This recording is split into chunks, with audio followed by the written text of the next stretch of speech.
If you or someone you love has just been diagnosed with mesothelioma, you're probably trying to understand what this disease actually is, how it develops, and what it means for the future.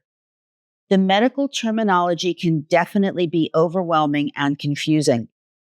Today, I want to explain mesothelioma in the simplest, clearest terms possible: what it is, how asbestos causes it, why it takes so long to develop, what the different types are, and what happens in the body when someone has this disease. I'm Terri Oppenheimer. I've been writing about mesothelioma and asbestos for the website mesothelioma.net for over a decade. I'm not a physician and this isn't medical advice, but I can explain this complex disease in terms anyone can understand. Let's start with the absolute basic question, which is, what is mesothelioma? It's a type of cancer that develops in the mesothelium. The mesothelium is a thin membrane that lines several body cavities and covers internal organs. Think of the mesothelium as a protective wrapper or lining.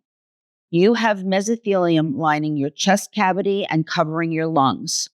You have mesothelium lining your abdominal cavity and covering abdominal organs like the stomach and intestines. You have mesothelium around your heart.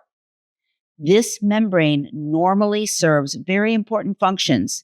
It produces a small amount of lubricating fluid that allows organs and body structures to move smoothly against each other. It lets your lungs expand and contract against your chest wall.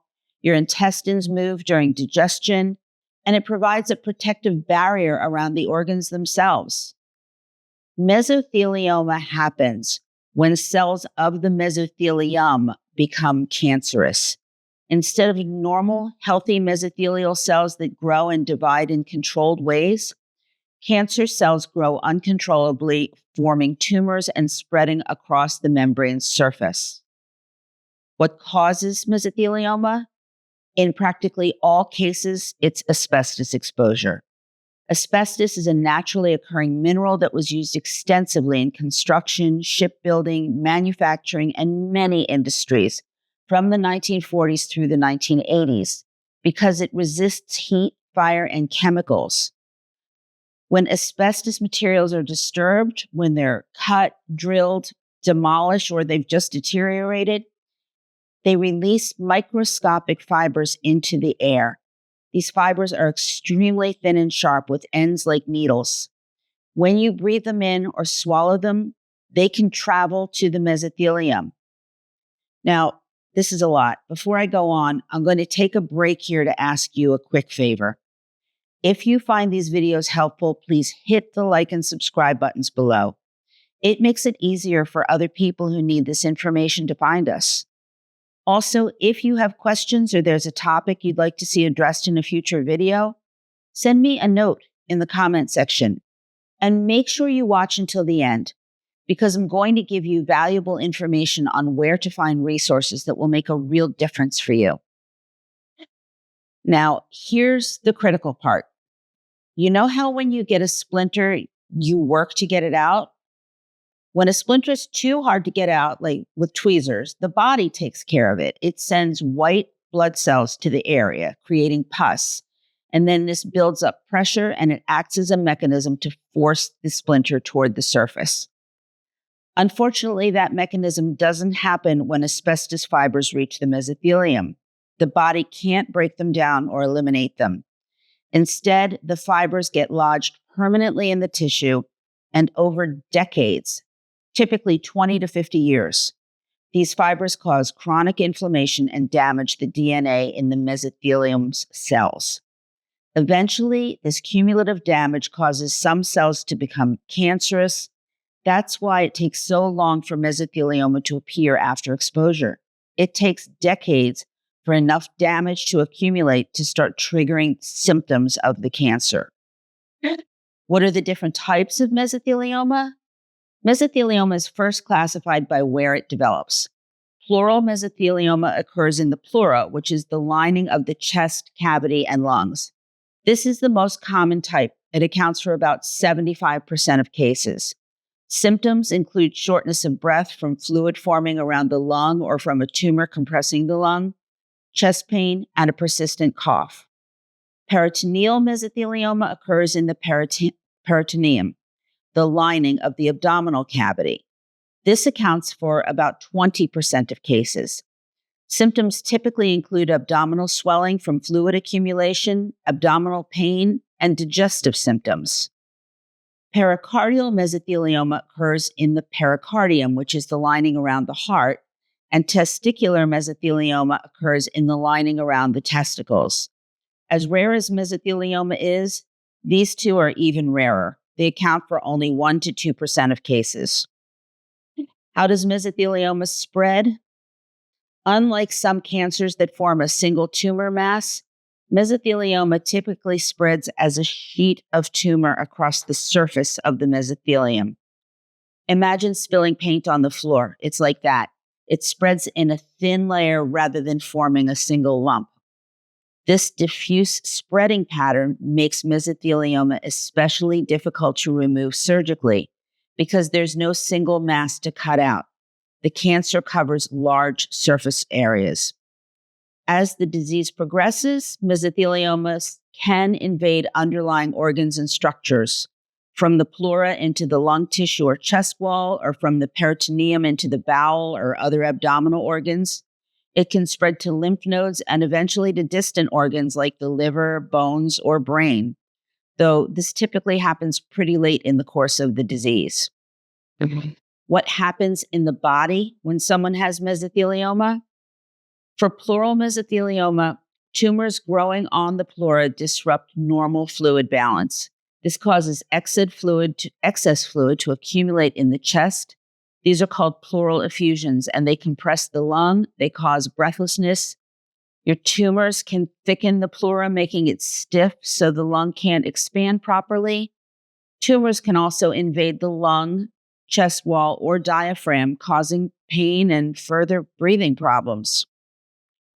For peritoneal mesothelioma, tumors disrupt abdominal fluid balance. It causes fluid accumulation again, but it's called ascites, and it creates abdominal swelling. Tumors can press on or invade the bowel, causing pain, nausea, and digestive problems. And in advanced cases, they can cause bowel obstructions. Why is mesothelioma so serious? Several factors make mesothelioma a particularly aggressive cancer. First, it's usually not diagnosed until it's at an advanced stage already because early disease doesn't really cause many symptoms. By the time symptoms do appear, the cancer has often spread extensively. The diffuse spreading pattern makes complete surgical removal nearly impossible. The cancer spreads across large surface areas rather than forming discrete tumors that can be cleanly removed. Many mesotheliomas respond poorly to chemotherapy and other traditional treatments. That's particularly true of the sarcomatoid cell type. And the long latency period means that most patients are diagnosed when they're older, in their 60s, 70s, or 80s, and they're less able to tolerate aggressive treatments at that age. What's the difference between mesothelioma and lung cancer?